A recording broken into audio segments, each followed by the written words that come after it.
Eurofound has a vast wealth of knowledge on information regarding living and working conditions, employment change across Europe, etc. You know what we have, but you have a special place here in terms of responding to a question. You've been at national level a policymaker, at European level a policymaker, now with the European Commission, but you also were a journalist. And talking to me as head of communication, looking towards the 2024 Parliament elections, but also in response to the conference on the future of Europe. Tell me, what do you think we could do better to communicate our messages, to reach people like you? Oh gosh, that's a huge question. And you're right, I was a journalist. I suppose what I've discovered in my policy making time is that you have to constantly listen and then respond. And maybe we need to do more listening before we actually respond. Then on the wider topic of communication, you have to repeat the messages, you know, several times. When it comes to the actual European Parliament elections, my experience was that much of it was about national issues. And you can't ignore that. You have to be where people are. And if they're asking you questions about national issues as a European politician, you have to answer them. But it's also useful to weave in the European dimension. And I always try to do that. If I were giving advice, though, I mean, I wouldn't start just the year before the European elections. I think anyone who's serious about politics and European politics in particular has to start their next election campaign the day after they get elected. You keep constant engagement with people and simplify it. I mean, the world is complex enough. I think you have to have strong, simple messages.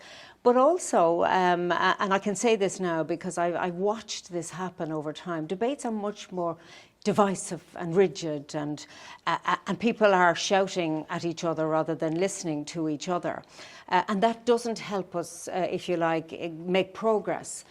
I think we're going to have much more open conversations, and politicians are needing to have to say, look, we don't have all the answers. But together we might if we listen to each other.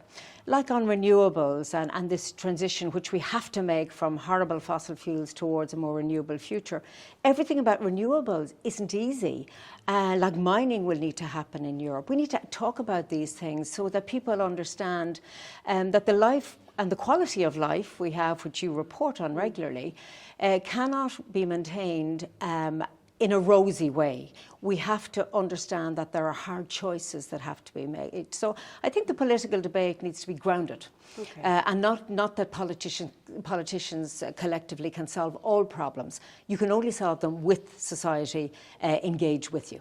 So engagement, but strong, simple messages on repeat. Yes, I think so. But you know that. And my other question to you would be about, we are now celebrating 50 years. 50 years of Eurofound in 2025. Yeah. When you look at that, it's been a long time that we have made good contributions, I think, to improving living and working conditions with the research we've delivered.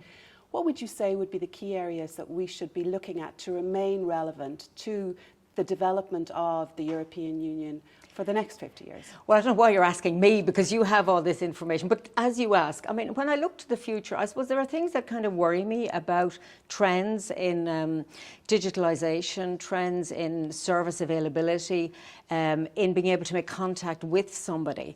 As much as I worry about those that are working on phones or in the digital space. So I think that your work over 50 years, you've got a huge bank of knowledge and evidence of what was good and what was bad and what needed to change. And you've done loads of work to make sure that there is change in the right direction.